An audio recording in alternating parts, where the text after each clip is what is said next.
Então, beleza, pessoal? Boa tarde aí, sejam todos bem-vindos, tá?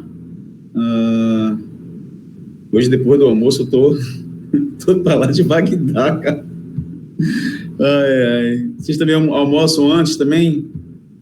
Almoçam assim, agora? 2 horas. Almoçou 2 horas? Caramba. Tem gente que almoça meio-dia e meia, tem gente que é certinho, meio-dia e meia, tem gente que almoça 11 horas só, né? Tem gente que não, vai almoçar lá para as 2 horas. É a hora que dá fome, Flávio. Oi? É a hora que dá fome. Deu fome. Pô, não é mole não, cara. Não, o ruim é quando você toma um café muito bom, né? Quando você toma um café, aquele café bem forte, aí lascou tudo, né? Aí não tem nem como. Vamos lá então, pessoal. A gente... Deixa eu fechar, não, tá certo. Então, pessoal, a gente vai... Nós vamos nos ocupar hoje... deixa eu aumentar aqui um pouco. Tá ok? Tá dando para ver direitinho? Sim. Tá?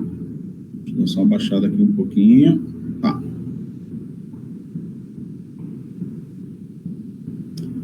Então, pessoal, a gente está aí com esses exercícios aí. O que vocês acharam desses exercícios? Tranquilo, fácil? Mais ou menos? Eu achei mais ou menos. Eu acho que é porque eu fiz correndo por conta do horário. Falei. Aí eu fiz. Mas eu fiz. Importante que você fez, né? Então tá bom. Vamos lá então, pessoal. Vamos às discussões, né? Então nós temos aí a primeira questão da Universidade Federal né? UFSCar, né? Deve ser lá de Santa Catarina, algum lugar assim, entendeu? E realmente eu não sei se é Santa Catarina ou deve ser Santa Catarina mesmo. Então preste atenção, pessoal, está dizendo o seguinte: segundo o historiador Elias Tomé Saliba, Caderno de História de São Paulo, Museu Paulista, no início do século XX, a cidade de São Paulo começa a viver experiências contínuas e sucessivas de abreviação da temporalidade, tá? Que podem ser explicadas. Primeiro, a gente tem que entender o que é temporalidade, né? Quando a gente fala de abreviar a temporalidade, a gente pode interpretar da seguinte forma, né? São Paulo estava passando por diversas transformações, né? Tanto São Paulo quanto Rio de Janeiro, historicamente falando, eram cidades bem estruturadas, né? Muito também por causa da própria estrutura do café, né? Que foi se desenvolvendo. Nós vamos ter também outras situações que vão estar ocorrendo, sobretudo com relação também à perspectiva da vacina, né? Tivemos a revolta da vacina, tivemos outras situações que vão estar alicerçadas naquela situação toda, né? Sobretudo também a destruição de algumas áreas para transformação de outras. Então, a paisagem geográfica começou a mudar, né? Então, e outras tendências culturais, tanto culturais quanto também de modernidade, ou seja, estávamos basicamente dentro do século XX, né? Então, estavam iniciando aí algumas situações específicas, né? Enfim, aqui é uma questão de temporalidade, ou seja, tempo, abreviação do tempo. Mas em que sentido está essa abreviação do tempo, né? Então, ele vai estar falando aí, Elias Tomé, dessa modernidade que São Paulo estava começando a se desenvolver, né? Começando a ter tendências culturais diferenciadas, muito por causa também da entrada maciça pós a proclamação da República e também pós a própria Lei Áurea. Nós tivemos aí uma quantidade de imigrantes, sobretudo europeus, né, italianos, chegando na região sudeste com uma força muito grande, né, sobretudo também para estarem aí compondo as lavouras de café. Então isso foi de grande valia, né, para uma série de situações, né, vamos dizer assim, né. Então, é mais como uma questão de interpretação. Como seria essa temporalidade, né? Aqui é uma interpretação, né? O que vocês colocaram? Coloquei letra B. Vamos lá. Pelo crescimento do número de trabalhadores, como sapateiros, verdureiros, amoladores de tesoura e vendedores de beiju. Esse não pode ser. Letra B, pela chegada de imigrantes como japoneses, italianos, alemães, que trouxeram a cultura europeia e asiática. Primeiro, a questão B ela é meio dicotômica, porque a cultura europeia já estava aqui desde 1500. Então, trazer a cultura europeia para cá, né? Então, essa questão também não tá batendo. Letra C, pela presença da cultura nordestina responsável pela especulação imobiliária e crescimento do número de cortiços, o número de cortiços que foi aumentado, direcionados na área de São Paulo e também do Rio de Janeiro, não foi por causa só dos nordestinos. Nós tínhamos também muitos grupos de ex-escravos que também foram para essas áreas, né? Então, isso aqui não bate também, né? Então, vamos para a letra D. Aí, como eu estou falando daquela modernidade, daquela situação todinha, essa aqui é a correta, tá? A correta é essa, letra D. Por que a letra D? Pela introdução do bonde elétrico, o bonde elétrico vai ser colocado, do automóvel, do cinematógrafo e outros artefatos modernos. Então, a letra D é a que está basicamente correta, tá? Muito por causa também, gente, dos próprios produtos que vinham também manufaturados, industrializados, que vinha da Europa, né? Lembrando aos senhores que a Europa ela foi vanguardista da primeira e da segunda revolução industrial, né? Então é óbvio que a gente vai consumir muitos produtos industrializados, tanto nos Estados Unidos quanto na Europa, né? E é claro, esse consumo ele vai dar uma freada quando inicia a Primeira Guerra Mundial, e aí que o Brasil, você deve ter estudado isso em geografia, né? Com a chamada substituição de importação, né? Principalmente na era Vargas, dá o pontapé inicial na era Vargas, né? E aí nós vamos ter uma série de situações aqui, né? Ocorrendo pós a Primeira Guerra Mundial, ocorrendo aqui no Brasil, né? Principalmente pequenas fábricas começando a se estruturar e produzir aquilo que comprava lá de fora, né? Então, esse delay de Primeira Guerra Mundial, Segunda Guerra Mundial, esses dois grandes acontecimentos foram importantes para que desse aí, inicialmente, um pontapé inicial, né, para uma pequena industrialização, né? Embora que ainda era muito tardia, né? Foi muito tardia a nossa industrialização, né?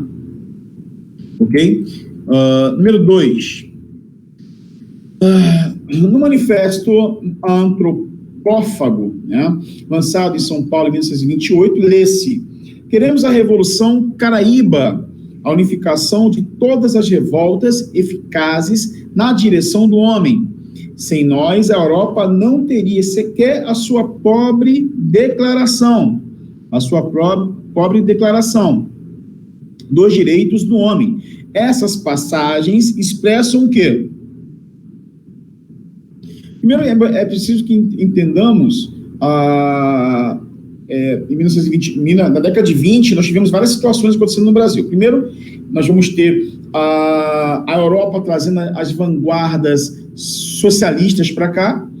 Então, já tínhamos dentro do Brasil as ideias já de muito tempo, também já transformadas também, né?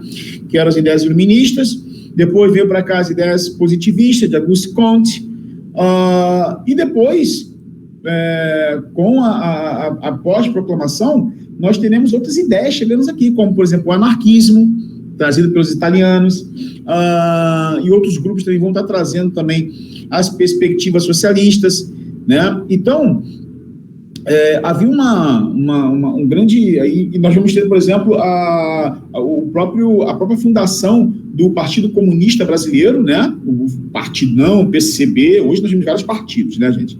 Vários partidos comunistas que nem todos têm representatividade no Brasil, né? Com força total, né?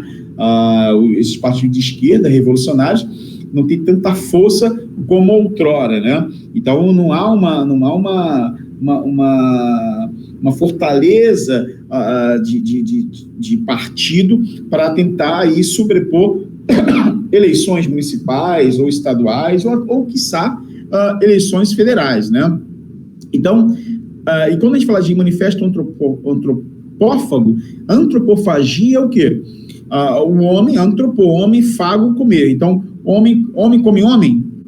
Aqui, nesse caso aqui, manifesto antropofago, né, antropófago, na verdade, está dizendo mais de uma crítica, né? Uma crítica às tendências de fora, né? As tendências de fora, né? Então, é óbvio que essas tendências, elas vão trazer perspectivas, realidades diversas, né?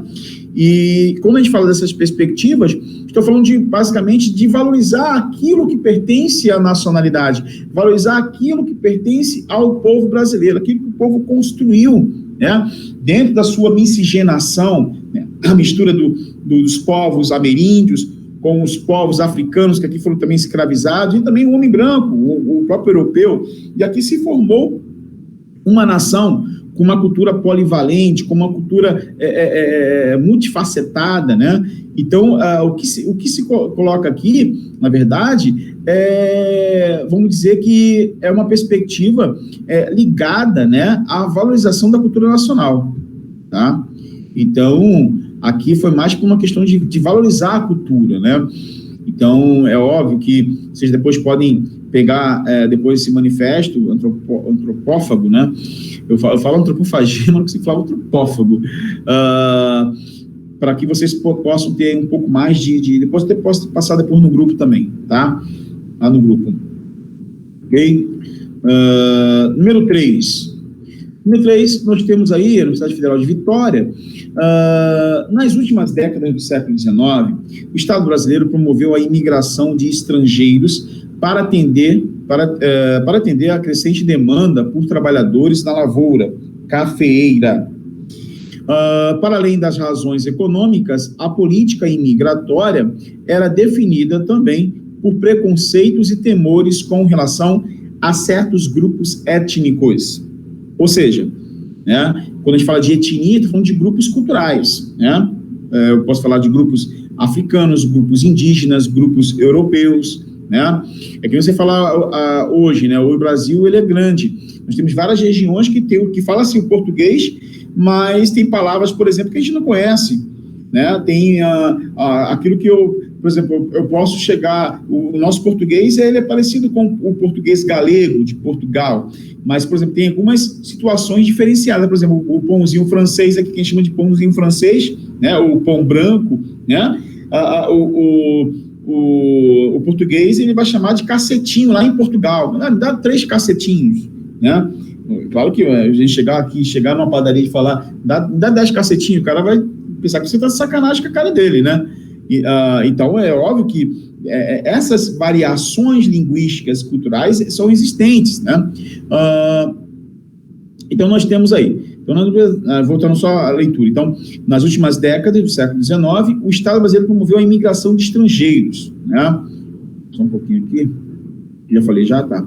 De estrangeiros para atender a crescente demanda por trabalhadores na lavoura cafeeira. Então, muita gente veio para cá.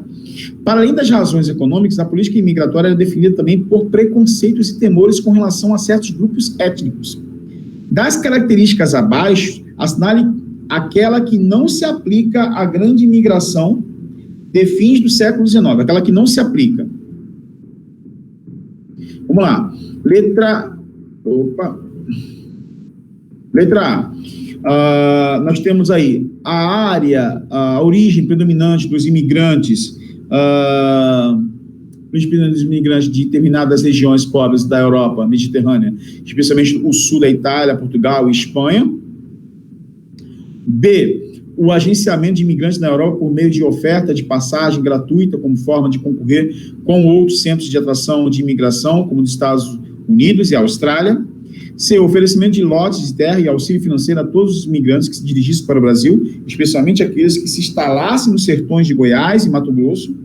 Letra D, a concentração relativa da imigração italiana em São Paulo, sobretudo nas áreas cafeeiras e na capital. Qual dessas vocês colocaram como resposta que está aqui, né? Aquela que não se aplica à grande imigração, né? Aquela que não se aplica. Eu coloquei C. Oi? Eu coloquei C. É a letra C. A letra C é corretíssima. Por que a letra C, gente? O oferecimento de lotes de terra e auxílio financeiro a todos os imigrantes, não houve esse auxílio completo não, tá, gente?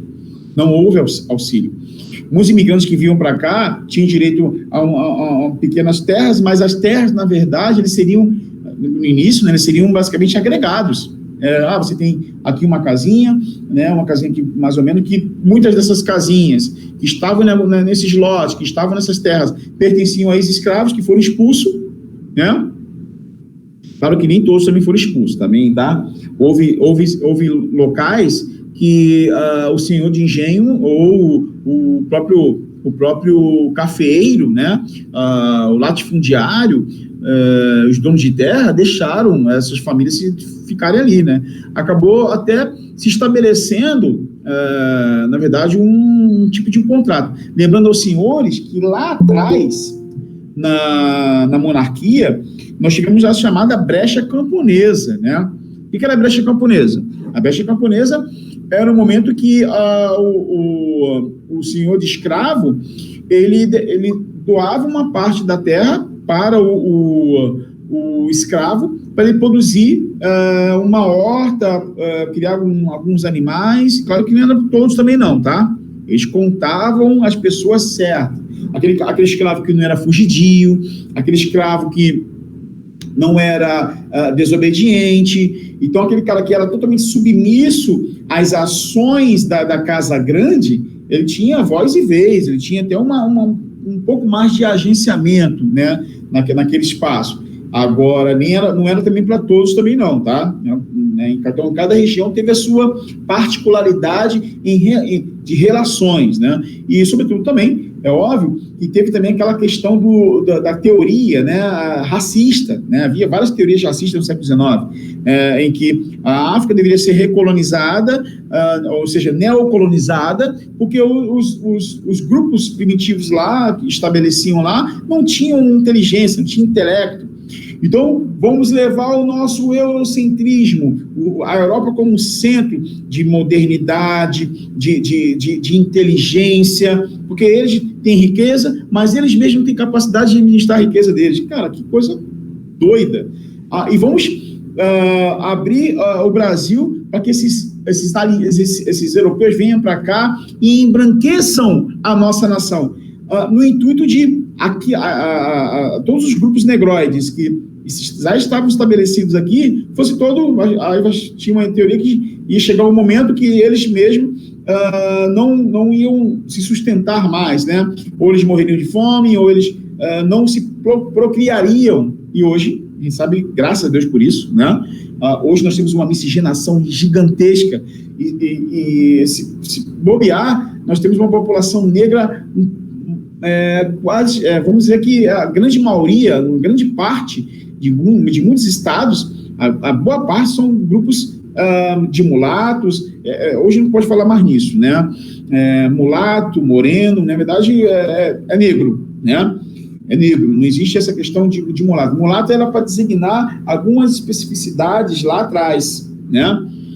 Que a antropologia acabou desqualificando esse tipo de jargões que, na verdade, estava basicamente, hoje está mais em desuso isso, né? Então, todas as pessoas que são descendentes de algum, ou de uma avó, ou de um bisavô negro, ele acaba sendo negro. O problema é que o cara, para tentar, por exemplo, conseguir, por exemplo, uma bolsa de estudo, é bem brabo, né? O cara for brancão, mas ele tem um antepassado negro, ele vai ter que comprovar que ele tem uma ancestralidade africana, né? Para ele ganhar, por exemplo, uma cota. Enfim. Aí a gente vai entrar depois nessa discussão lá na frente, quando nós falarmos aí de sociologia, entendeu? Então, aqui realmente não se aplica, né? A grande maioria é essa daqui, o oferecimento, né, de lotes, ok? Então, nem todos, né? Nem todos tiveram essa perspectiva, tá bom? Nem todos. Vamos lá. Na número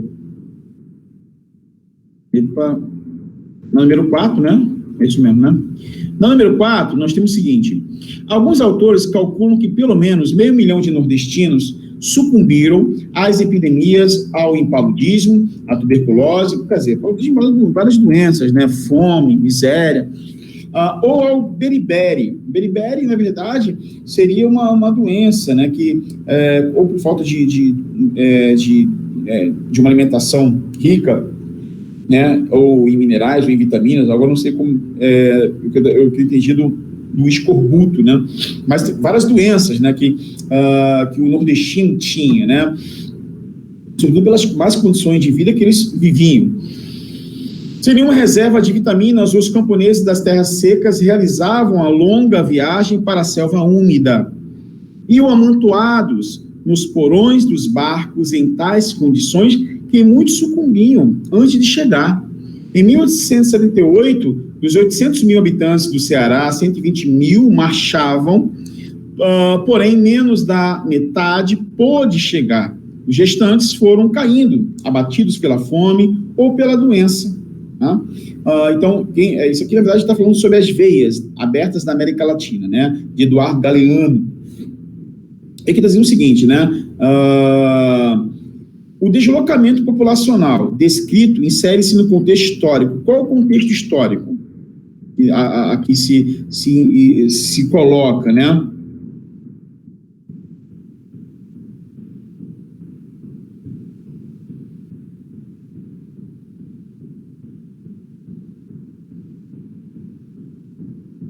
Quanto? 2. 10 mais 5 dá 15. 15 vezes 2. Vocês fizeram esse? Ou seja, Eu coloquei letra E. Letra A, quem mais? Letra E, professor. Eu coloquei letra C. 12 centímetros quadrados. Vamos lá então, gente. A gente precisa entender todo esse contexto aí. Primeiro, a área do quando a gente fala de nordestina, a gente tende a colocar os movimentos, quadrado. Os movimentos que ocorreram no Nordeste. Beleza, né? Vamos supor que o raio mede 3 desde de revoltas. Beleza? 3 decímetros. Então, quem seria a área do círculo? As revoltas lá atrás, revoltas ligadas a Pernambuco, né?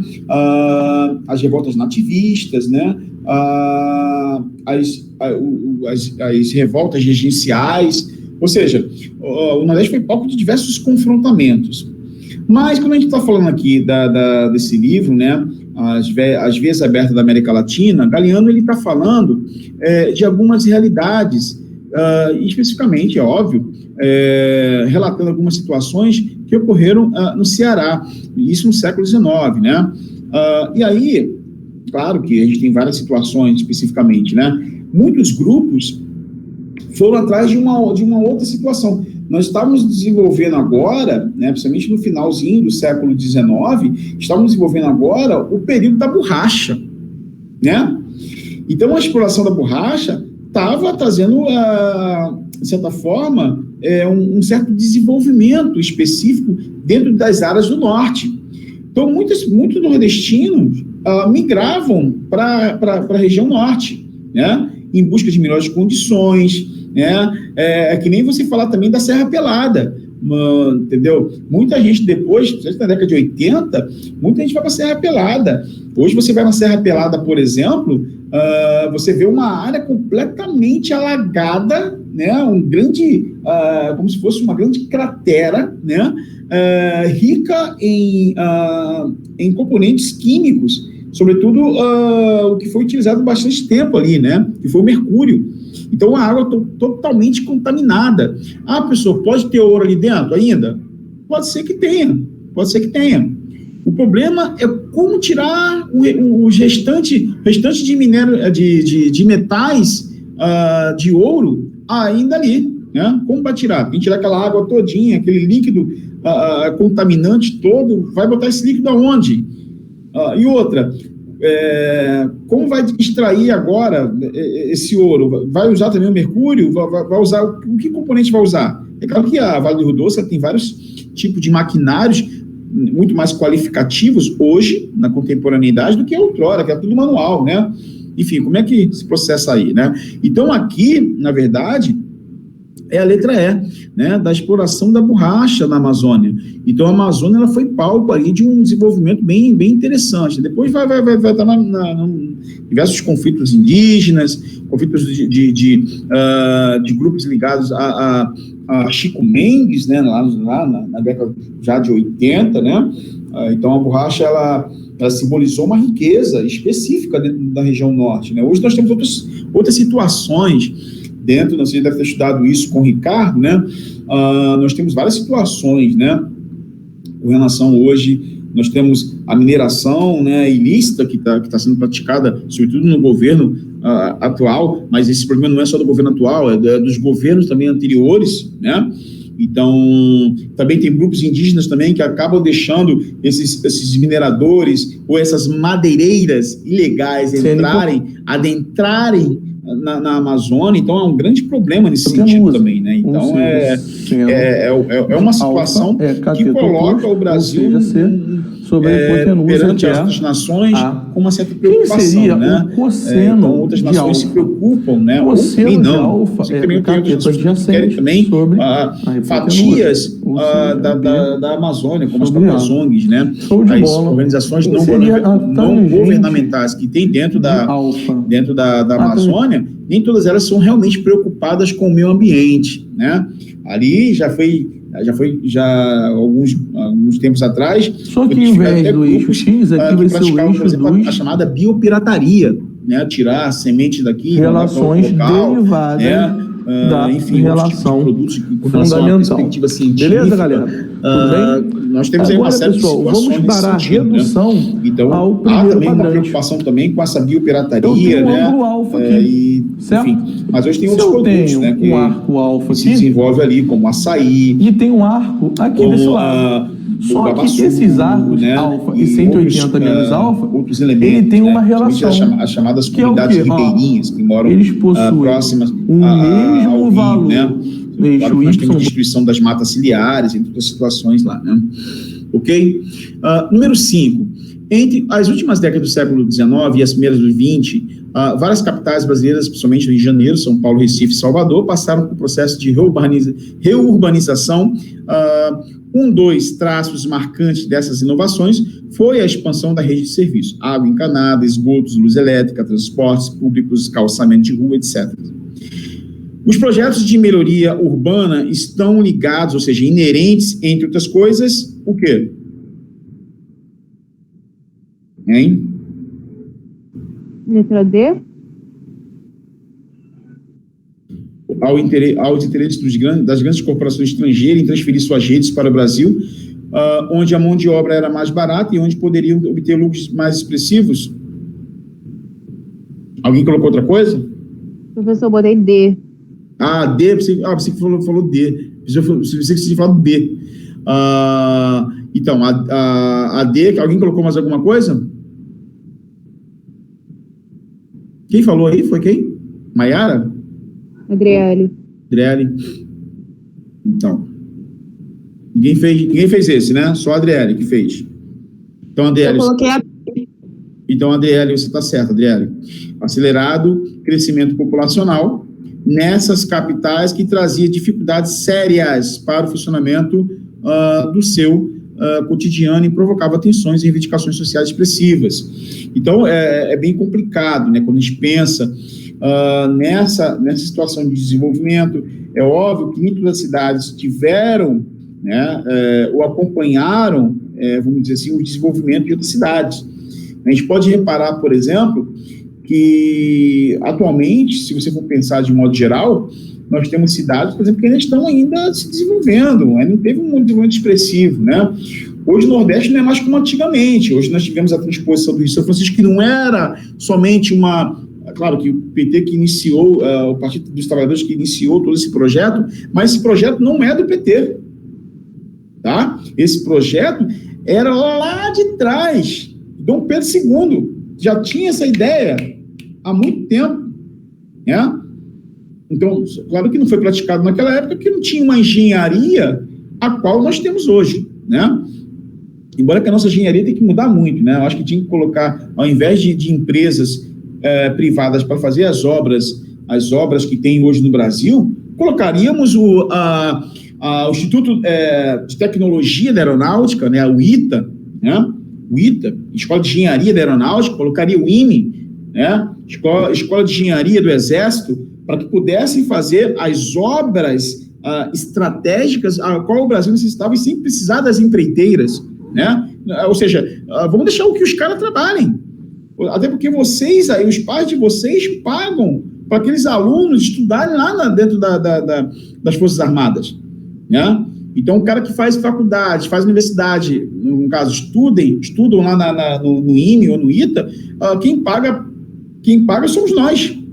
Então, vamos fazer com que esses camaradas que se formam nas escolas militares, sobretudo das engenharias que ali as compõem, vamos fazer com que eles coloquem os conhecimentos em prática, mas em prol da sociedade brasileira, né? E não pagar para as empreiteiras, as quais a gente sabe que tiveram aí diversos problemas com relação a diversos partidos políticos que tomaram conta. Hoje, a grande discussão hoje é sobre essa questão, né? As investigações desde a era PT até agora, né? Então, vários casos aí de processo, etc., né? E hoje nós temos uma grande preocupação por parte de alguns trabalhadores de algumas empresas estatais, né? Principalmente dos Correios, da Eletrobras, da Petrobras, que essas empresas, possivelmente, lá na frente, elas podem, sim, ser privatizadas, né? Ou seja, até porque o papel do Estado ele vai ser reduzido dentro do contexto neoliberal. O que é neoliberalismo? O Estado intervém minimamente possível na economia, né? E vamos enxugar a máquina pública, fazer com que as empresas sejam vendidas e o Estado não gaste mais com aquelas empresas, como Correio, como outras situações aí, Banco do Brasil, Caixa Econômica, enfim. O problema é aquele cara, Adriele, é aquele cara, Maiara, né? É aquele cara que fez concurso público, passou para essas empresas e está vendo vamos dizer assim, a sua esperança ser jogada no lixo, né? Enfim, por causa de uma série de situações. Também não é culpa só desse governo, mas culpa também dos outros governos que passaram também e dilapidaram o patrimônio público, ok? Tá? Vamos agora ao número 6, né? É isso? A gente vai comentar. Número 6. Na Primeira República, de 89 a 30, lembrando aos senhores que quando eu falo da Primeira República, nós falamos aí de uma república, tivemos a proclamação da República em 89, né? E essa proclamação da República ela vai trazer várias situações, né? Principalmente com o surgimento de partidos políticos que vão, ou melhor, consolidar as forças regionais, sobretudo também pelo próprio voto imposto, né? Os grupos coronelistas, etc.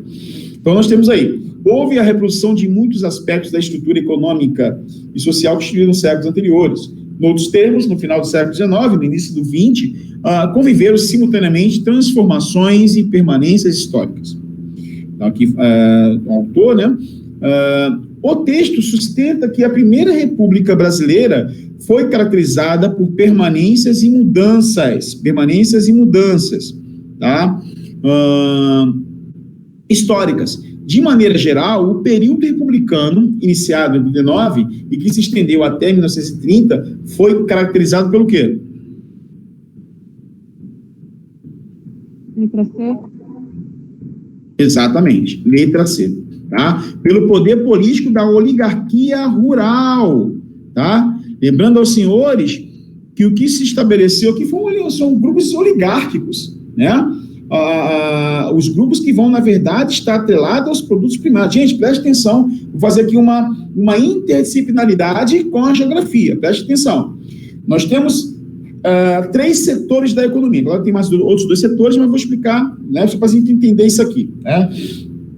O Brasil, ele é o grande exportador, né, de soja e também de produtos primários. Quando a gente fala de setor primário, estou falando dos setores que está ligado à agricultura, né, a pecuária e os extrativismos, mineral, vegetal e animal. Né? Então, o que se estabeleceu ali foram grupos que detinham essa produtividade, né, de gêneros primários. Né? Ou seja, de matérias-primas, ok? Então, pelo poder político da oligarquia rural, né? E pela economia de exportação de produtos primários, ou seja, produtos ligados à agricultura, como é ainda hoje, né? Se a gente for pensar de modo geral, hoje a alta qualificação e a alta modernidade no campo, com a mecanização, né, constante que está havendo, tanto nas regiões das 3 regiões geoeconômicas, né, centro-oeste, o sudeste e o sul, nós temos aí um desenvolvimento bem expressivo. E muitas pessoas estão ficando desempregadas nesses 2 setores. Por quê? Porque não é mais... não vou agora tirar manualmente a cana, né? Tem maquinários que tiram automaticamente a grande quantidade e substituem a grande quantidade de trabalhadores. Qual é o problema? Né? Então, é só para vocês entenderem isso. O setor primário no Brasil é muito forte. O setor secundário está capengando aí por uma série de situações, né? Principalmente com relação à competitividade, à questão da pandemia também, que acabou também retraindo um pouco as estruturas do setor secundário. O que significa o setor secundário? Fábricas, indústrias, né? Que também, muitos desses trabalhadores do setor primário e do setor secundário vão para onde? Setor terciário. O que vem a ser esse setor terciário? Serviços, comércio, que também foi abalado também, gente, né? A economia ficou abalada, né? Então, o comércio mais forte ainda que está se estabelecendo ainda no nosso dia a dia é o comércio ligado aos mercados, à padaria, ao açougue, né? Às feirinhas de frutas, legumes, hortaliças, né? Então, a gente precisa comer. Então, esses locais são locais estratégicos que não vão ter problema, né? E claro que outras estruturas que estão atreladas a esses mercados alimentícios, de produtos não duráveis, vão também estar fortalecidos, ok? Os outros dos setores, só para vocês saberem, né, é o setor quaternário, que vem a ser a tecnologia de ponta, a transgenia, a biotecnologia, e o setor quinário, que vem a ser quaternário, biotecnologia, tecnologia de ponta, quaternário, e quinário vem a ser uma nova perspectiva que está atrelada aí às indústrias do entretenimento, né? Cinemas, parques temáticos, entre outras coisas, né? Que, na verdade, se você for nos Estados Unidos, hoje a Disney está fechada por diversas situações ligadas à pandemia. Entenderam? Sim. Beleza? Ajudaram isso, né? Já, geografia. Tá. Então, vamos lá. 7. O poeta Olavo Bilac, numa carta endereçada a um amigo em 1887, construiu uma imagem negativa da cidade onde residia, São Paulo, que, segundo ele, era uma bexiga. Isto não vale 2 caracóis. Não posso viver numa terra onde só há frio, garoa, lama, republicanos, separatistas e tupinambás. Descemos depois, Patrícia Galvão, Agu, apresentava uma cidade diferente. São Paulo é o maior centro industrial da América do Sul.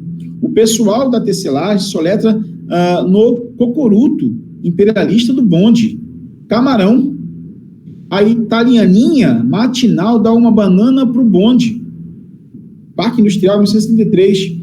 Da data da carta de Bilac ao ano da publicação do livro De Pagu, houve em São Paulo modificações provocadas por quê? Pelo quê?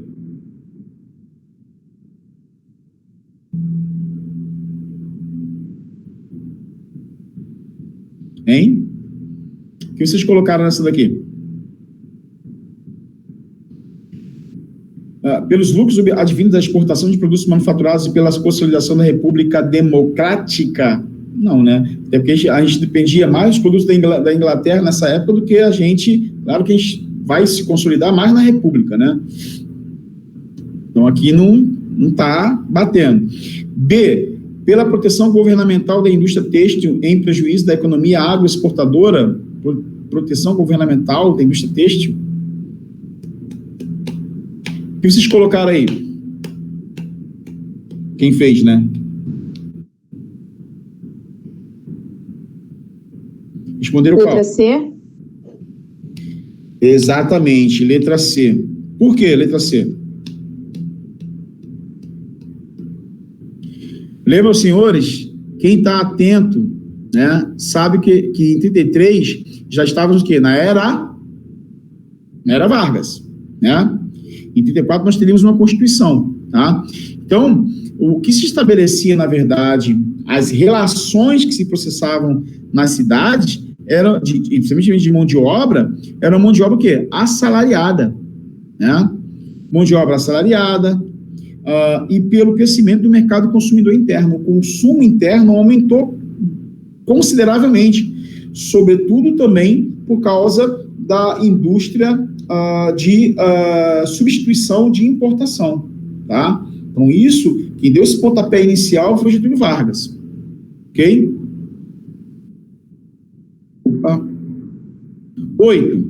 Entre 1906 e 1920, foram realizadas 3 congressos operários no Brasil, que reuniram sindicatos e associações de todo o país, realizados no Rio de Janeiro, né? Rio de Janeiro. Tais congressos contaram com praticamente todos os estados brasileiros. Maria Auxiliadora Guzzo de Deca, Indústria, Trabalho e Cotidiano, 39, ou seja, dentro da Proclamação da República, até 30, tá? Os congressos, a que o texto se refere, o que fala?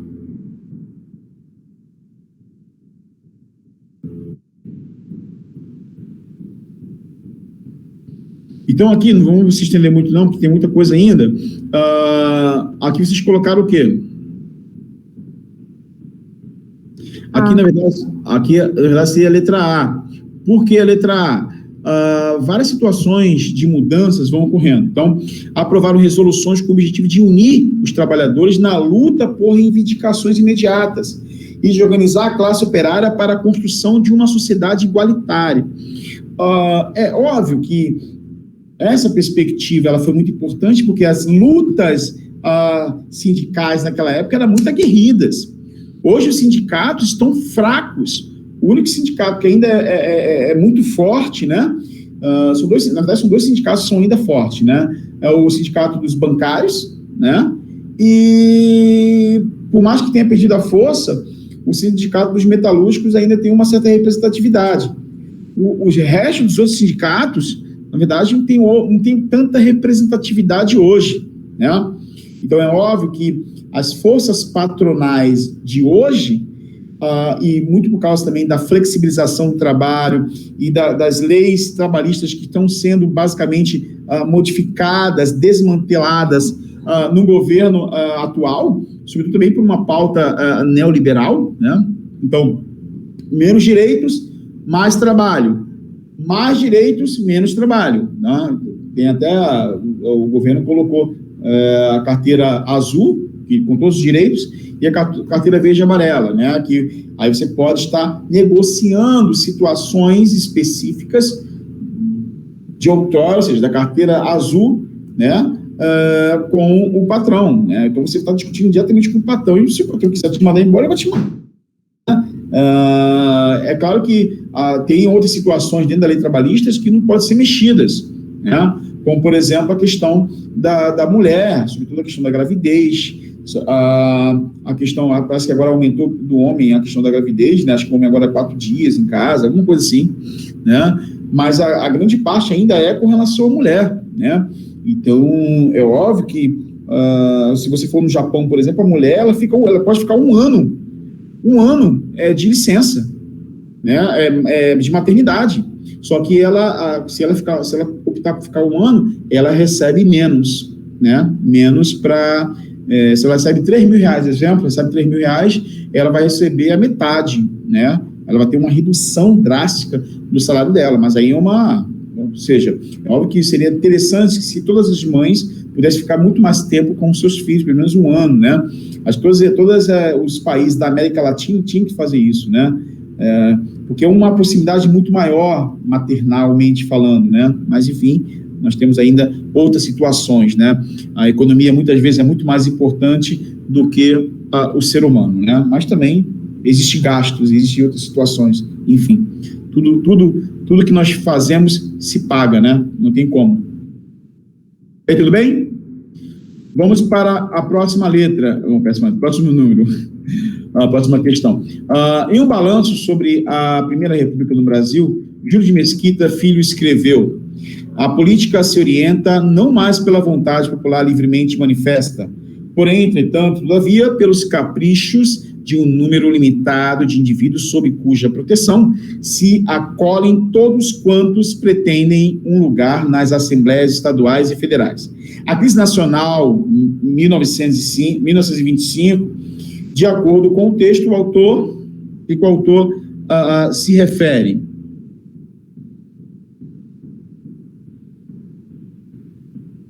Letra D. D. Exatamente. Crítica ao poder oligárquico, tá?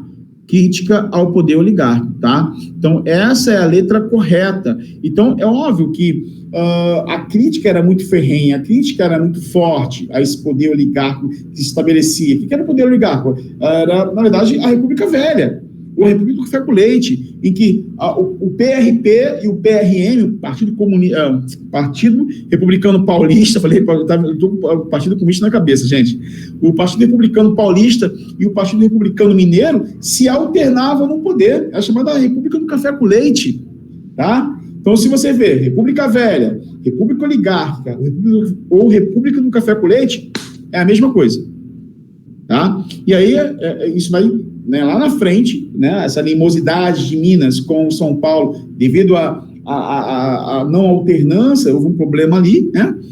Aí nós vamos ter o golpe, né, de Estado, né, o golpe estabelecido pelas outras oligarquias, né, que se juntaram no Nordeste, uma parte do Sudeste e do Sul contra São Paulo, né? Isso vai reverberar, impactar as relações do poder federal com o poder de São Paulo lá na frente com a Revolução Constitucionalista de São Paulo, né? Ok? Muito bom, André. Vamos lá. Número 10, nós temos aí o seguinte, voltando aí a questão da migração, né? A imigração de italianos desde o final do século XIX e a de japoneses desde o início do século XX, no Brasil, estão associadas ao quê? O que estão associadas?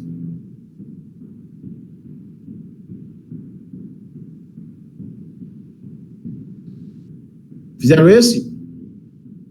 Letra E? Não. Letra A. Por que a letra E não poderia ser, né? Letra E que você colocou? Isso.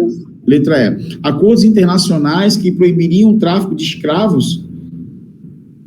Na verdade, os acordos que se estabeleceram lá atrás, né, ficaram lá para trás. Nós não tínhamos mais uma escravidão no Brasil. Né? Não tínhamos mais escravidão no Brasil. Então, quando a gente fala de migração de italianos para cá, já no século XIX, principalmente já no finalzinho, né, na proclamação da República, nós tivemos a separação do Estado com a Igreja, a monarquia já estava desmantelada, muitos já foram mandados embora, né, foram condenados ao ostracismo, né, Dom Pedro II foi expulso do Brasil, né, vamos dizer assim, e aí tivemos outras situações, né, ou seja, o próprio Estado ele vai fomentar isso, né, a Política Nacional de Atração de Mão de Obra para a Lavoura e as transformações sociais provocadas pelo capitalismo na Itália e no Japão.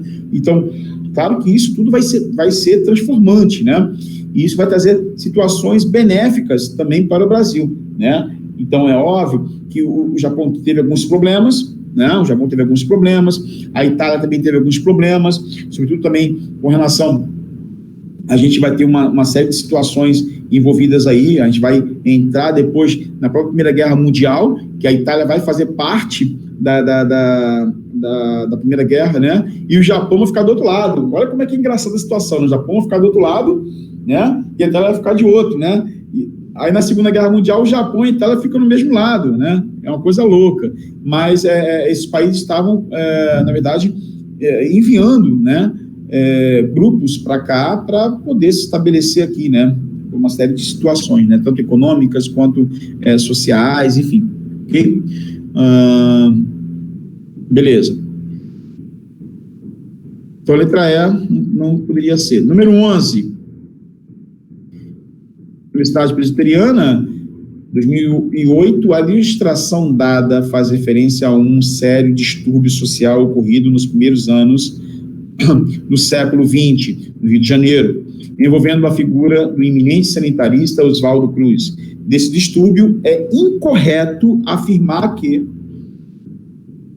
Aqui nós estamos falando de quê? Quem foi Oswaldo Cruz? Né? Hoje nós temos o Instituto Oswaldo Cruz, né? A Fiocruz, né? Que tem ali vários tipos de pesquisas, vacina, etc., né? Tirando as pessoas que não concordam com a vacina. Tem várias pessoas hoje em dia, né, que apoiam o governo, né? Não estou dizendo todas, mas uma parte bem interessante, né, em algumas partes do Brasil, que defende a não vacina, enfim, defende, por exemplo, que a Terra é plana, né? Tem umas situações meio complicadas, né, vamos dizer assim, mas, de certa forma, ainda existem grupos mesmo que apoiam o governo, grupos mais sensatos, né? Claro que a vacina é importante, né?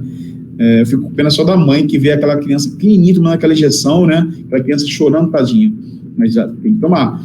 Então, a revolta da vacina foi uma série de situações, né? Demolições de casa. Então, a população estava já revoltada com muitas situações, né? Então, reverberou para vários acontecimentos. Então, aqui, na verdade, a letra que se enquadraria aqui é a letra E. Tá? A letra E é a correta. Legal? Então, o grau, na verdade, correto não. O que está, na verdade, que não faz parte do contexto, né? Que está dizendo o seguinte aqui, ó. Desse distúrbio, é incorreto afirmar que... Então, o que é incorreto? O grau de violência que a revolta atingiu evidenciou o extremo conservadorismo da população, contrário a qualquer forma de modernização ou progresso, quer urbanística, quer científico. Não é bem assim, né, gente?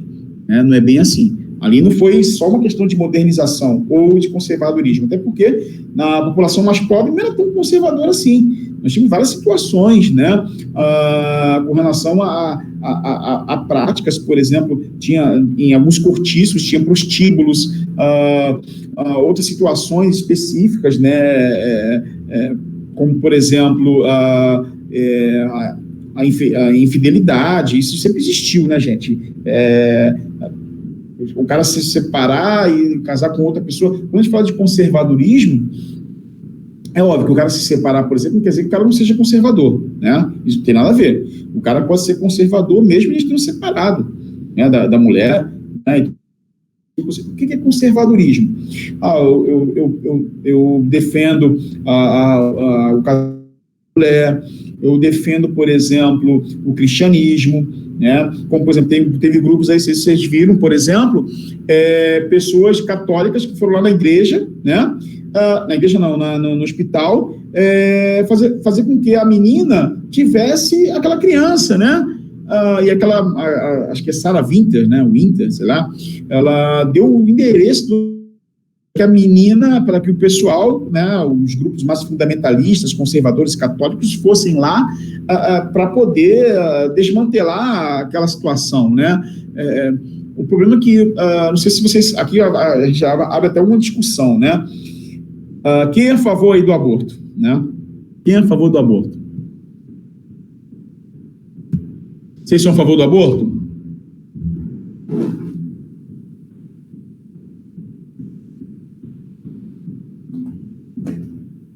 Todo mundo ficou calado, ninguém falou nada. Maiara não. Tá. Alexia, sim?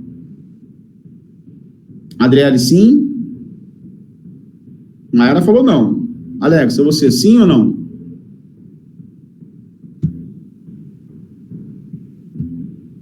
Alexia não quer falar. Adriele também não quer falar. Eu saí para pegar água, né? Tá. Adriele é a favor, Gabriel também é a favor. E aí? Não, qual é a pergunta, professor? Que eu não estava aqui, eu fui beber água. Você não estava aí que é foda. preste atenção, vocês são a favor ou não do aborto? E a questão, na verdade, ela fala de conservadorismo, e a gente sabe que nem todo mundo é conservador, né? Não é por causa que a pessoa é conservador que a pessoa não tem outras situações, né? Pode pensar em outras situações, né? Então, é bem complicado isso, né? Quando se fala, por exemplo, do aborto, há uma lei, né? Se a criança colocar a mãe, ou, por exemplo, a situação, por exemplo, de estupro, por exemplo, no caso dessa menina que foi estuprada pelo tio, a minha tinha 10 anos de idade, então foi estuprada pelo tio desde os 6 anos, não podia falar nada porque, enfim, e ela ter a criança poderia ocasionar problema de saúde, ou, por exemplo, ela poderia levar ela até o óbito, vamos dizer assim, né? Então, estaremos a favor ou contra a situação? Ela deveria ter a gestação normal, né? Ou não, né? Essa é a discussão, né? No caso atual, né? Aí tiveram várias situações lá, né? Enfim, acabou por uma questão de lei, por uma questão de justiça, né? A criança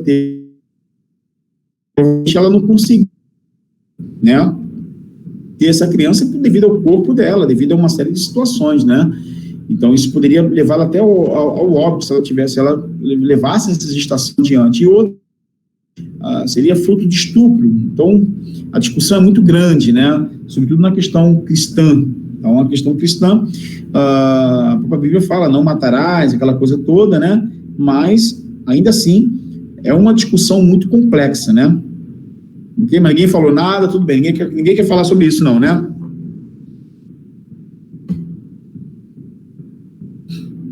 Então, vamos à história. Vamos lá. Número 13. Vamos lá, número 13. Número 13 não, número 12, na verdade, né? Número 12. Número 12, nós temos o seguinte, aquilo não era uma campanha, era uma charqueada, não era a ação severa das leis, era a vingança, dente por dente. Naqueles ares pairava ainda a poeira de Moreira, César, queimado, devia-se queimar. Adiante o arcabouço decapitado de Tamarindo, devia-se degolar. A repressão tinha 2 polos, o incêndio e a faca. Ademais, não havia temer-se o juízo tremendo do futuro, né? A história não iria até ali. Cris da Cunha, Os Sertões.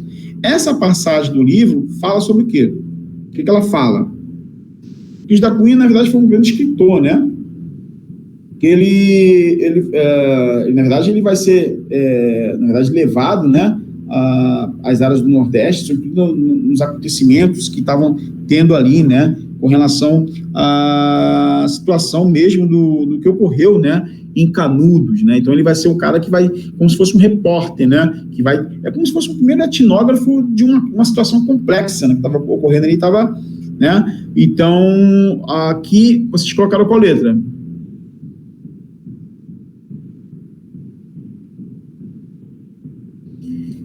Então, ele foi chamado para, né, fazer a descrição dos confrontamentos que estava tendo entre Canudos e o exército, né, brasileiro, né? Então, ele, na verdade, colocou o que ali? O que isso está colocando, né? Uma denúncia mais do que a crueldade de ambos os lados, o sentimento de impunidade entre as forças da repressão. É óbvio que a repressão ela foi muito mais forte, né, dentro de Canudos, né? Sobretudo trucidar os grupos que estavam batendo de frente com o exército há muito tempo, né? O exército estava tendo derrota com os canudenses. E aí, quando os caras vieram com força total, vieram realmente para acabar de vez, né? Ok? Então, foi bem, bem complexo, né? Os confrontamentos que vão ter, né, para frente. Vamos lá. Em julho de 1924, a elite paulista, eu estou com a impressão que... Peraí. Gente, Alexa, tá ok? Tá aí, Alexa? Sim. Gabriel, tá aí? Sim. Ok. Maiara? A Adriele saiu, né? Eu entrei agora, eu tive problema na internet. Caiu a internet aí. Eu tive que desligar o roteador e ligar de novo. Eita, lasqueira, tá brabo mesmo. Vamos lá. Então, aí tá dizendo o seguinte aqui, gente. Em julho de 1924, a elite paulista buscava fugir da capital bombardeada a esmo pelas forças legalistas, descendo a serra em seus automóveis ou em táxi. O bombardeio desencadeado pelas forças legais ao governo constituía o principal motivo do pânico, situadas em uma posição elevada do Alto da Penha, um bairro ainda periférico, lançavam tiro de canhão contra a cidade com uma imprecisão espantosa. Aqui fala do Boris Fausto, né? Negócios e ossos, história da imigração. Os acontecimentos descritos no texto referem-se ao quê? Aqui, na verdade, não. Aqui, não pode ser constitucionalista, porque a constitucionalista, ela ocorre em 1932. Então, antes disso, ocorreu o quê? A revolta tenentista, né? Ela começa em Copacabana, na tomada do Forte Copacabana, grupos tenentistas, claro que, na verdade, eles não tomam um Forte Copacabana, os caras, imagina o cara com um revolvinho, com uma espingarda, tomar o Forte Copacabana. Pô, é suicídio. Imagine você hoje tendo que invadir um quartel das Forças Armadas. Veja que você esteja só com um fuzil, a não ser que você seja de Hollywood, né? Chuck Norris, ou Sylvester Stallone, ou Arnold Schwarzenegger. Fora isso, você não tem como. Então, os caras tentaram tomar a bala, né? A Forte Copacabana, depois sucedeu confrontamentos em São Paulo, tivemos também, anteriormente, também a própria Coluna Prestes, dos grupos tenentistas que depois se dissolveram, né? Era um grupo tão unido, e tinha aquele preconceito que o civil não tinha que pegar em armas, porque não tinha um conhecimento técnico para tanto, né? Então, a perspectiva positivista os afastara da grande parte da sociedade, né? Sobretudo a sociedade nordestina, né? A qual os grupos da Coluna Prestes se estabeleceu, né? Então, os grupos tenentistas foram bem fortes, eles queriam acabar com esses poderes oligárquicos que ali, essas alternâncias de poder, e ao mesmo tempo essas, vamos dizer assim, essas luxuosidades, né, essas situações de benesses que ocorriam entre essas forças políticas, né? Ok? 14.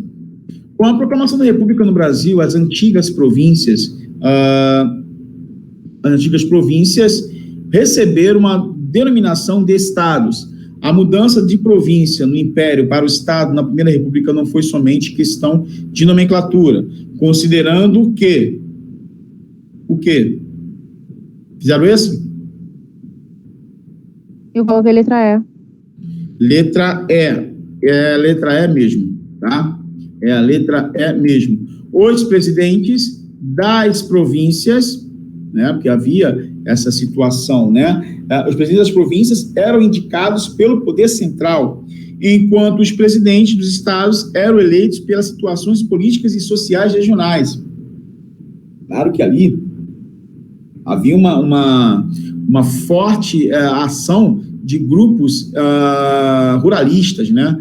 Então, ainda, essas antigas províncias ainda eram muito complexas, né? Com relação a uma série de situações dentro da proclamação da República, né? E muitas organizações anteriores à proclamação da República ainda queriam permanecer como se tivesse numa perspectiva monárquica ainda. Opa, agora não, agora aqui é a República presidencialista, acabou. Tudo que leva à monarquia era como se fosse um preconceito, né, ao passado monárquico, né? É como se a monarquia tivesse sido um atraso completo para o Brasil, né? Sobretudo também a questão da própria vamos dizer assim, da perspectiva mesmo da escravidão, né? Enfim, embora que grupos elitistas não pensavam tanto assim, né? Era mais grupos ligados à perspectiva abolicionista, grupos intelectuais, né? Enfim. 15. Em tempos de forte turbulência republicana, no ano de 1922, converteu-se em marco simbólico de grandes rupturas e da vontade de mudança, eventos como a Semana da Arte Moderna, o Levante Tenentista, a criação do Partido Comunista e ainda a conturbada eleição presidencial sepultaram simbolicamente a velha república e inauguraram uma nova época. Então, Camargo Aspásia, Federalismo e Identidade Nacional, Brasil, um século de transformações, 2001. Pode-se afirmar que a situação decorre, sobretudo, de quê?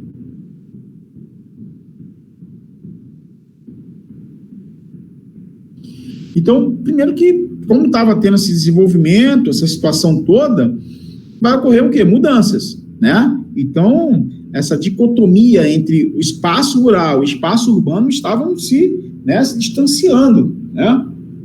Não é à toa que nós teremos o êxodo rural, né? O êxodo rural ele foi importante também para o inchaço dessas cidades e a cidade teve que se acelerar. A nossa urbanização foi muito rápida, assim como a industrialização tardia e a urbanização rápida, sem ter tido uma estratégia, tido um ordenamento urbano correto, né? Isso causou diversos problemas, sobretudo problemas habitacionais, né? Então aqui vem a ser o quê? A letra A, do forte crescimento urbano e das classes médias. Então, as classes médias, né? Grupos, né? Entre grupos ricos e grupos pobres, né? Aquele grupo que fica ali no meio ali, né? Advogados, bacharéis, enfim, né? 16. Leia o fragmento a seguir relativo à história política brasileira. Esse procedimento fez com que as eleições daquela época se tornassem conhecidas como eleições a bico de pena, né? Pois, na feitura das atas, a pena toda poderosa dos mesários realizava portentosos milagres. O número de pessoas envolvidas diretamente com as fraudes era alto, e muitas recebiam nomes especiais. Os cabalistas eram os encarregados de incluir novos nomes nas listas dos votantes. Os fósforos eram os que assumiam a identidade de eleitores mortos ou ausentes. E os capangas, ou capoeiras, eram os que intimidavam o eleitor e, se necessário, faziam uso da força física. Lúcio Chaves, Pandolfi, voto e participação política nas diversas repúblicas do Brasil. E Ângela de Castro Gomes. Aqui nós temos Verena Albert. Aqui nós temos uma série de situações, né? O fragmento acima só pode ser corretamente associado com o quê? Letra B. Exatamente, né? O quê? A primeira república, o quê? A prática eleitoral na república, né? Então, a prática eleitoral era de capanga mesmo, gente. Era de imposição, o chamado voto do cabresto, né? Então, havia diversos locais que o negócio era... ou votava, ou você perdia o emprego. Né? 17. As moças ricas não podem compreender o casamento senão com o doutor. E as pobres, quando alcançam um matrimônio dessa natureza, enchem de orgulho a família toda, os colaterais e os afins. Não é raro ouvir alguém dizer com todo orgulho: minha prima está casada com o doutor Bacabal, ou melhor, Bacabal.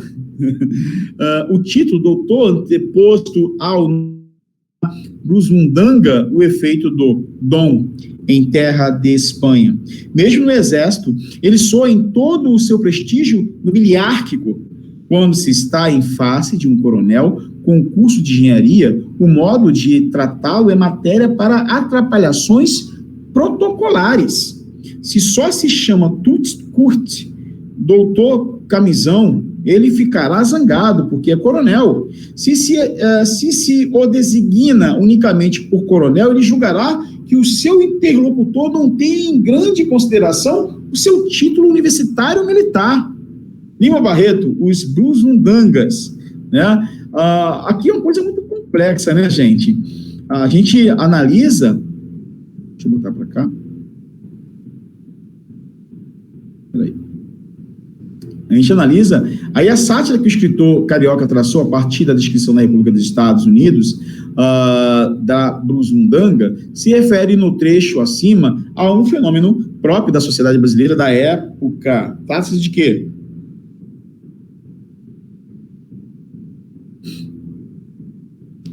Gente, essa época aqui era interessante o cara se tornar bacharel, né? O cara fazia bacharel em medicina, bacharel em direito, bacharel aqui, medicina e direito eram os mais fortes, né? Mas a engenharia também, né? Então, o cara que era bacharel, ele tinha uma posição social considerável, de bem-querência dos grupos sociais, né? Cidadão, não. Ele é engenheiro, melhor do que você. Viu aquela situação que ocorreu daquela mulher, né? Então, situações comportamentais nesse sentido já existia já há muito tempo, né? Então, se você chegasse num camarada, se esse camarada tivesse um título de bacharelado e mais uma outra situação, como no caso do coronel, você tinha que chamar ele das duas situações, porque se você não chamasse ele só de uma coisa só, você poderia ser descortês, ser mal educado, né? Era uma coisa complicada, né? Então, os grupos bacharéis, os bacharelados, embora que muitos que eram bacharéis em direito, muitos foram para a política, né? Muitos foram para a política, né? Muitos deixaram de exercer a sua função de bacharel em direito e foram para a política, né? Então, o bacharelismo era muito grande. E outra coisa, se chamar o cara de doutor, sem um cara ter doutorado, é bem complicado, né? Mesmo que o cara seja bacharel, é claro que o cara do direito, o cara da medicina estuda muito mais, o cara da engenharia também estuda muito mais, né? Tem uma quantidade de estudos considerável, né? Cerca de 5 anos ou mais, né? O direito, 5 anos, a medicina depende da situação, o cara pode chegar a 6 anos, a 7 anos, dependendo da situação, né? O cara vai ter que sempre, né? Estudar sempre, né? Enfim, ok? Vocês colocaram bacharelista? Não, né? Coloquei, mas é porque... O que é aquele outro ali, da letra D? Da letra D? Arrivismo. Arrivismo, isso. Não sei nem o que é isso, cara. Eu não sabia, eu fiquei entre essa e arrivismo, mas como eu não sabia o que era arrivismo... Não sei o que é arrivismo. Falei, não faço ideia, aí não marquei. Entendeu? Tá? E às vezes coloca algumas coisas assim que a gente não sabe nem... Não sei, né? Mas são, às vezes, até coisa inventada, pode ser até que realmente exista mesmo. Depois eu até vejo isso para vocês, tá? 18. Dos fatos históricos referidos abaixo, não se inclui entre os que assinale-o. 18, número 18. Então, dos fatos históricos referidos abaixo, não se inclui entre os que compuseram o movimento tenentista. Quais? Quais que não se compuseram? Aqui, na verdade, são várias coisas, né, gente? Então, os levantes, aqui é a letra E, os levantes de Natal, Recife de Rio de Janeiro, né? Vai ter outros levantes lá, que vão ocorrer por outras situações, né? Em novembro de 1965, destacou a figura de Luiz Carlos Prestes. Aqui já vai ser outra parada, né? Então, esses daqui não tinha nada a ver com a perspectiva tenentista, tá? Aqui já está, em 1975, tivemos aí os levantes, né, da intentona como ocorreram, né, estava alterado a essa perspectiva ideológica, tá?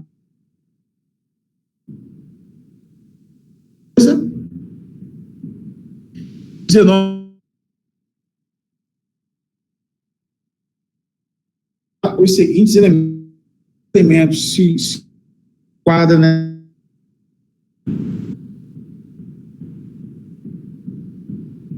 Então, aqui vai ser a letra B de bola, gente. Vocês colocaram a B? Investimentos britânicos no setor de serviços e produção de bens primários para a exportação, tá? Então, na Primeira República ainda tinha uma ligação com os ingleses. Quem vai dar esse pontapé inicial para uma possível industrialização do Brasil, né? Mauá, né? Barão de Mauá que começa tudo isso. Depois ele vai ser muito mal visto no setor primário, né? Como se o industrialismo industrial desmantelasse, ou melhor dizendo, destruísse a economia agrária. E, na verdade, você sabe muito bem que hoje as duas estão em conexões, né, gente? A gente tem aí pesquisa científica, nós comemos, por exemplo, comida transgênica. Você sabe que a gente come comida transgênica, não sabe, cara? Você não sabe? Né? Você vê aquele triângulo. A gente come comida. Em tudo, quase. Na maioria dos... Entendi. Em tudo, quase. Boa parte. Se você vê, por exemplo, mingau, né, de aveia, é transgênico. Como é que chama aquele mingau, aquele outro mingau, né, que se fala? Tem o de aveia, tem um de... Milho, tudo isso é transgênico, né, mas, né, a gente sabe até que ponto isso pode nos fazer mal lá na frente, né, ok? Vamos lá, número 20, Escola Superior de Propaganda e Marketing, 2007. No Rio Grande do Sul, a violência atingiu um grau de sofisticado barbarismo, tendo até matadores profissionais, como Adão Latorre, homem que trabalhava para os maragatos, executando pica-paus. Durante a luta, tanto pica-paus como maragatos praticaram atos de extrema violência e barbarismo, né? O texto deve ser relacionado com o que, gente? 20. Aqui foi o quê? A Revolução Federalista, né? Então, essa Revolução Federalista tinha esses grupos aí, tá? Que se estabeleciam, né? E, ao mesmo tempo, praticavam problemas seríssimos, né? É claro que essa perspectiva é muito complexa com relação aos confrontamentos políticos que vão suceder, né? Então, o Sul sempre teve esse problema, né? De tentar suplantar suas forças, a sua querência, enfim. Ok? 21 que foi legal, né? Pontifícia Universidade Católica do Rio de Janeiro, a charge representa, de modo irônico, a prática do voto durante a Primeira República no Brasil, de 29 a 30. Tem uma imagem aqui, né? Aí, de certa forma, tem um camarada aqui, o político, e aqui tem um eleitor, né? O eleitor sendo tratado aqui como burro, né? E com base nas informações contidas no documento e no seu... Peraí, só um pouquinho. Tá. E no seu... Cadê? Vai para baixo. No seu conhecimento sobre o assunto, assinale a única opção que não apresenta uma característica correta.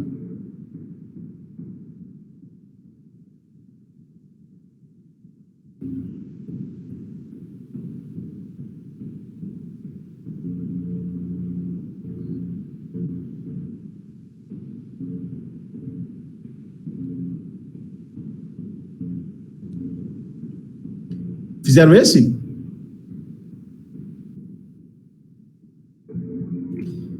Alô, gente, tô falando com vocês. Fizeram esse? Caraca, cara. Vocês estão com problema na internet, é isso? Caraca, meu irmão, é fogo. Vamos lá. Aqui, na verdade, é a letra B. A B, que é incorreta. Diferente? Ai, professor, eu achei que estava errado. Eu coloquei essa aí. Porque essa aí eu li umas 3 vezes. Porque para mim, a primeira vez que eu li, eu falei, tá, essa aqui faz menos sentido. Não, preste atenção. Ela é pegadinha mesmo, ela é foda. Ai. A instituição do voto secreto, olha só, a instituição do voto secreto e obrigatório contribuía para que a maioria dos eleitores ficasse sujeita à pressão dos chefes políticos? Contribuía? Claro que não, gente. Ela não contribuía para isso.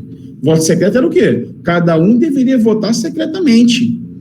Só que o que acontecia? Olha só, olha como é a questão. A instituição do voto secreto e obrigatório contribuía? Não, ela não contribuía. A estrutura da votação, da estrutura eleitoral, ela não contribuía. Ela não contribuía para que houvesse pressão de grupos partidários sobre o eleitor. Não.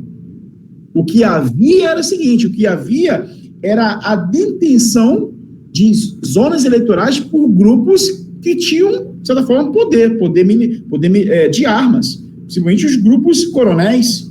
Então o cara invadia ali, ó, você. Vou nomear outras pessoas aqui, vai fazer isso aqui. Então havia diversas fraudes, né, a nível Brasil. Então o cara fazia o que ele quisesse. E o cara votasse, por exemplo, eu moro como um agregado numa fazenda. Eu vou votar no filho do fazendeiro, pô. Se eu não votar no filho do fazendeiro, como é que eu vou manter meu emprego? É aquilo que você falou lá em cima, né? Exatamente. Como é que eu vou manter meu emprego? Agora, a estrutura do voto, ela era para ser praticada de maneira correta. Por exemplo, Japeri terá as eleições municipais. Digamos que algumas zonas de Japeri façam um cambalacho. Ninguém vai perceber nada. Só que lá, futuramente, por uma análise de grupos fiscalização, eles podem detectar algum tipo de situação. Ou se já não detectaram alguma situação específica, né? E aí pode dar problema para o mesário e para as pessoas que ali estavam estabelecidas. Até porque o controle, né, a gente sabe se esse controle é ou não, porque ali você pode botar fazer uma modificação, né? Há uma série de situações aí de discussão sobre a seguridade, né? Se há ou não segurança mesmo no voto eletrônico, né? Os Estados Unidos, por exemplo, não é voto eletrônico. Os Estados Unidos é voto contado. É uma coisa doida, né? E os Estados Unidos estão na vanguarda de desenvolvimento industrial, ó, mais tempo que nós. Por que lá eles não aplicaram isso lá? Estranho, né? Enfim, mas aí é uma discussão, né, que é muito grande, né? Não tem uma... Vamos lá para o 22.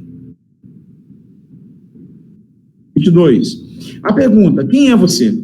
Recebia invariavelmente a resposta, sou gente do coronel fulano. Essa maneira de redarguir dava imediatamente a quem ouvia as coordenadas necessárias para conhecer o lugar socioeconômico do interlocutor, além de sua posição política.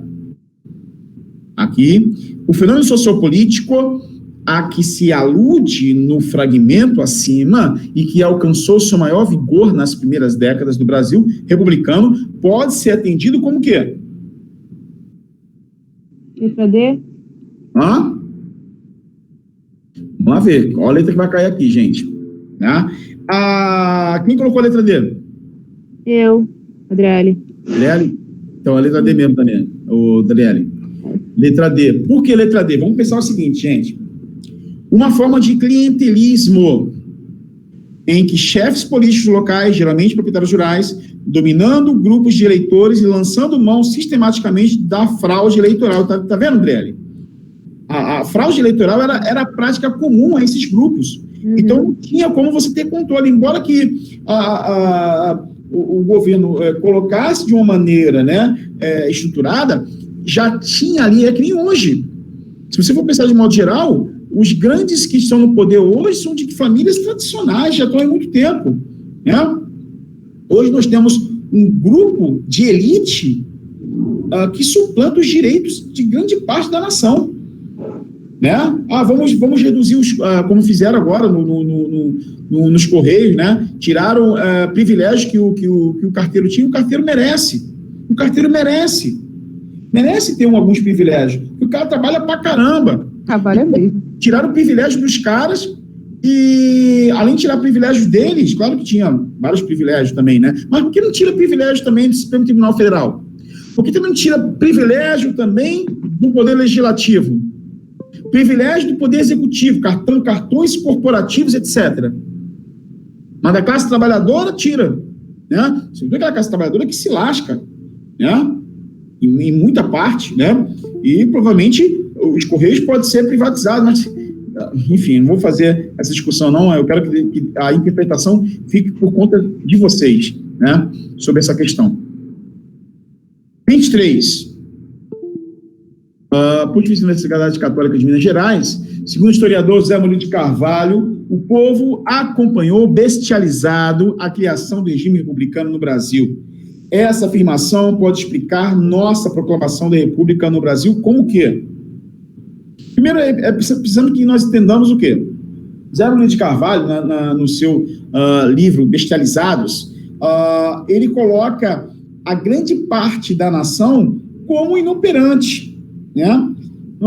Como se ela assistisse toda a proclamação da República de uma maneira completamente inerte, né? Sem saber o que estava acontecendo. Opa, estávamos na monarquia, agora já estamos na República? Como assim? Né? E veja que naquela época não tinha internet, né? A comunicação para chegar nas outras regiões era bem complexo, né?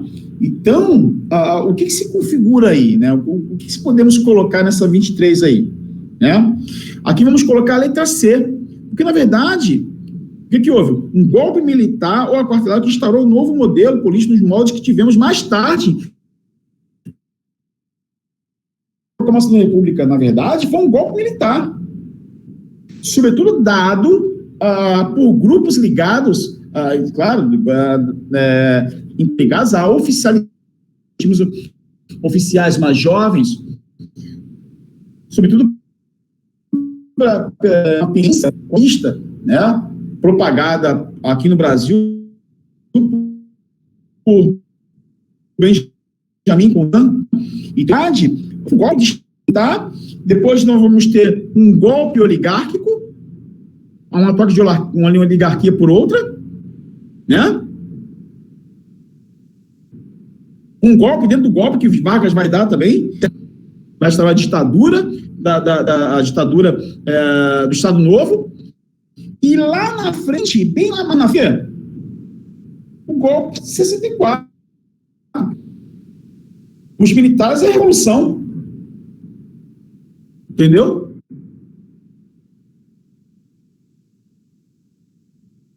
Brasil. Sempre existiu revolução. Vamos para o 24. O Brasil de hoje é um país diferenciado bastante para dar lugar tanto aos que se negam a pagar o indevido preço do progresso, quanto aos consumidores ávidos de toda a introdução de hábitos, modas e signos importados a qualquer custo. Entre nós, e creio, em toda a parte do mundo, coabitam apocalípticos e integrados. Alfredo Bozzi, Dialética da Colonização, 92. O texto nos informa a exacerbação da cultura de massa e seus desdobramentos nas sociedades industrializadas do século XX. É possível afirmar o quê? Essa parte aí.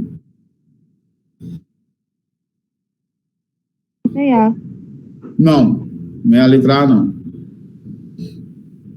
A letra A, a dialética da colonização hoje pode ser percebida pela forma como se organiza a cultura da massa, diferentemente aquela produzida pelos veículos de comunicação.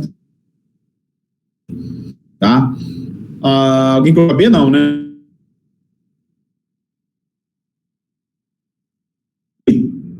Tá? Letra C. Por que a letra C? Vamos lá. As sociedades pós-industriais vivem saturadas pela informação.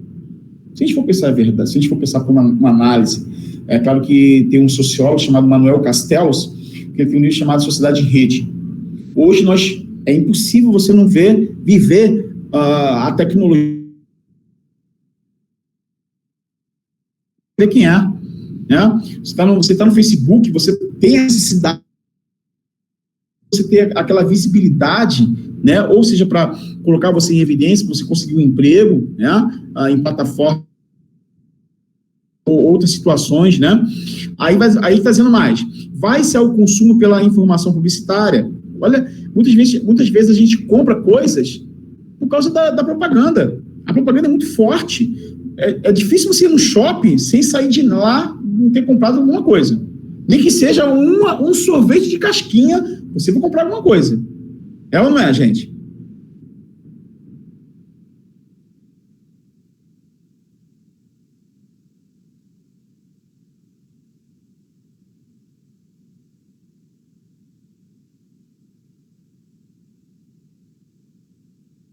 final,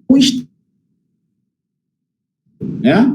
Então, nós vivemos numa sociedade em rede, como dizia Castells, né? E a sociedade de consumo, ela nos leva também para uma certa obsolescência programada, né? E que muitos produtos têm uma certa finitude, né? Então, o celular já não é mais tão bom, são melhor do que aquele outro, uma televisão são melhor do que a outra, né? Então, você sempre vai estar trocando produtos por outros, ou de melhor qualidade, ou de uma tecnologia mais avançada, né? Isso é claro, se você tiver dinheiro para tanto, né? Ok? 25. Exigia-se para a cidadania política uma qualidade que só o direito social da educação poderia fornecer, e, simultaneamente, desconhecia-se. Era uma ordem liberal, mas profundamente antidemocrática e resistente aos esforços de democratização. José Murilo de Carvalho. A República Velha vai de 1894 a 1930. Tá? Então, ela começa pós a proclamação da República, né? Nós vamos ter a proclamação da República saindo os dois governos, né? Os governos de Marechal Deodoro da Fonseca, depois de Floriano Peixoto, até chegar aos governos civis, né? E ali vai ter também, se não me engano, 2 militares também dentro dessa alternância de poder dessa República Velha instalada em 1934. Em relação à participação política dos cidadãos, determinou o quê? 25. Se eu reunir todos os pontos que está equidistante a eles, letra D, exatamente, letra D. Então, a perpetuação da injustiça social. A perpetuação da injustiça social e dos privilégios de setores oligárquicos. O voto popular era manipulado por grupos dominantes. Tá? Então, é complicado, né, gente? Então, é bem complicado. O controle desses grupos era muito forte. Agora, pessoal, era muito forte. 26. Além das funções rituais, a religião historicamente tem desempenhado o papel de catalisadora do protesto social. Nos movimentos messiânicos, isso ocorre de forma clara, pois estão ligados a crises de estrutura e organizações sociais. No Brasil, pode ser considerados movimentos messiânicos quais? Letra C. Letra C. A revolta de Canudos e a guerra do contestado. Sim, certíssimo. Né? As outras não se refere a ela, né? A revolta do quebra-quilo, a questão das salvações, a revolta da Chibata, Bruna Preste, a revolta de Munker, a guerra dos Cabanos, a revolta do Caldeirão, a guerra dos Farrapos, a guerra dos Cabanos, tinha um caráter salvífico daquela população. É como se estabelecesse uma sociedade alternativa que Deus a protegeria. Né? Então, pessoal, sobre a ordenança daquelas pessoas que tinham poderes. Poderes metafísicos, como Antônio Conselheiro, em Canudos, né, Zé Maria, lá, contestado. Ok? 27. Será exagero dizer-se que os colonos se acham sujeitos? Se acham sujeitos a uma nova espécie de escravidão mais vantajosa para os patrões do que a verdadeira, pois recebem os europeus preços bem mais moderados do que os dos africanos, sem falar no fato do trabalho dos brancos ser mais proveitoso do que o dos negros. O dos negros? Thomas Davatz, Memórias de um Colono no Brasil, 1954 e 1957. O texto pode-se afirmar que... O que a gente pode afirmar desse texto aí, gente? Então, pessoal, agora vamos falar sobre as relações secantes. Letra C, correto. Indica a razão pela qual fracassou o sistema de parceria. Né? Então, essa parceria, ela se esvai, se desmantela, né? Se desmantela completamente. Então, pessoal, temos outras situações ocorrendo, vão ocorrer, né?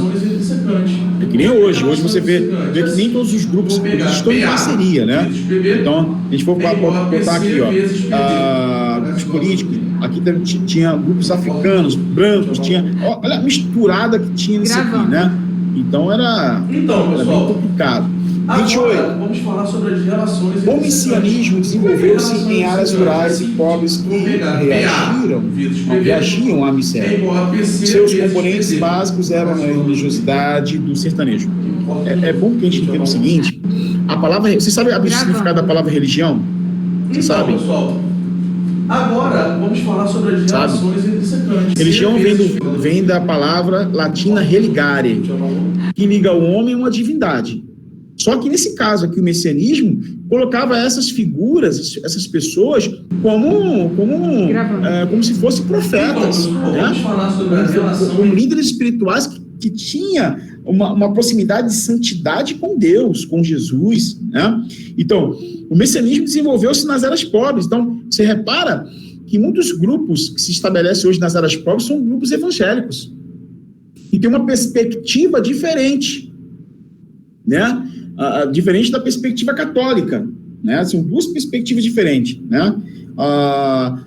Não que o católico não busque riqueza, não busque, mas o católico ele não tem tanta, estou dizendo nem todos, né, gente? Mas lá atrás, por exemplo, muito católico que estabelecia aqui no Brasil era mais português, né? Então nós aprendemos a ser católicos por causa dos portugueses. Ou aprendemos também a ter a configuração protestante por causa dos ingleses, por causa dos holandeses, dos franceses. Então, hoje nós temos uma mistura de religiões aqui, né?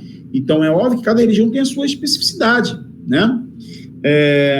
Seus componentes básicos eram a religiosidade do sertanejo, o sentimento da revolta contra a omissão do governo, o repúdio à opressão e às injustiças da República dos Coronéis. Assinaram os movimentos rebeldes com essas características. Então, é qual aqui? Canudos e contestado. Aqui até repetiu, né? Tá com uns dizeres diferentes, né? Mas está ligado também a outra questão. 29.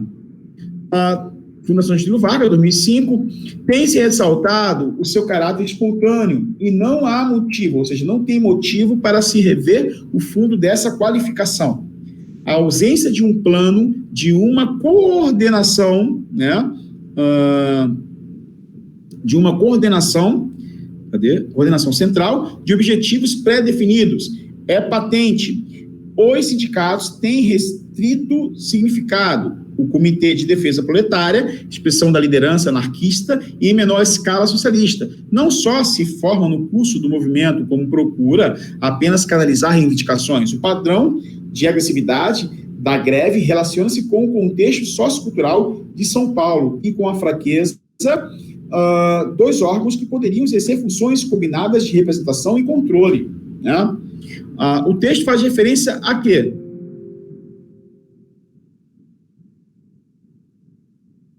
Então, a greve, né, geral, né, gente, 1917, né? Então, muito dessa greve também, ela foi muito linkada também ao que aconteceu, por exemplo, na Rússia, né?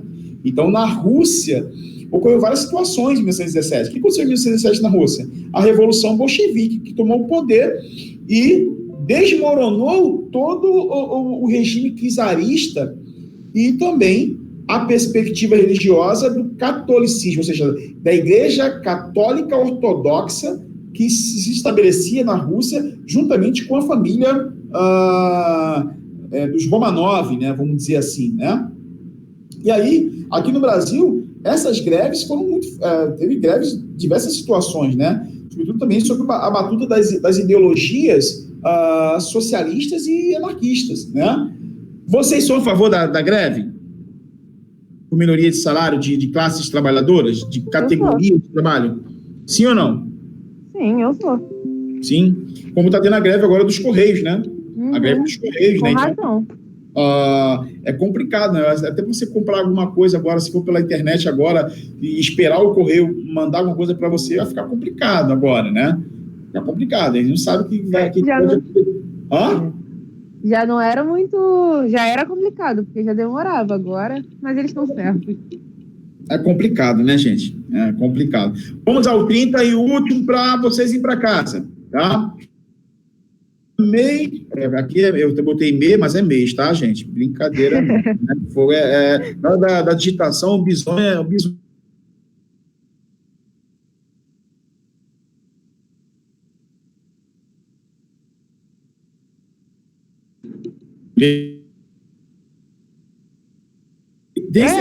Absoluta. Exatamente. Não é não?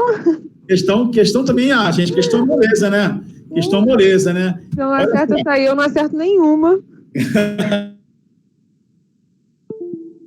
Nós temos uma frase. O importante não é vencer todos os dias, porém, lutar sempre. Então, gente, sempre pelos ideais de você.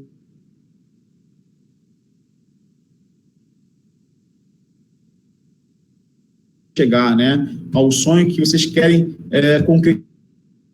Tá bom? Fiquem com Deus, tá? Até a próxima aula. Valeu? Valeu, Adriane. Dele lá com aquela foto lá de sorriso Colgate. Acabou com o boné.